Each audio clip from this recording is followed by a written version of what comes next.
Hello everyone, welcome to HowToBrowser YouTube channel. In this video, I'll show you how you can enable orbit around selection.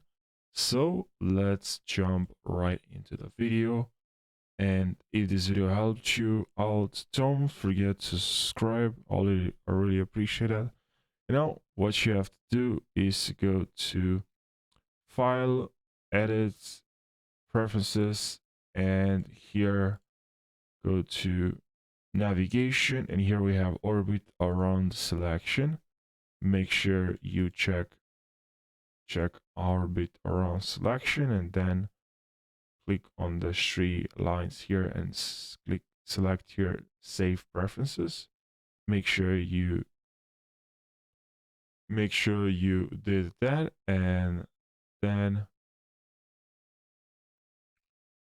now if you have any suggestions for the next tutorial, please let me know in the comment section. And don't forget to subscribe if you learned something. Thank you for watching.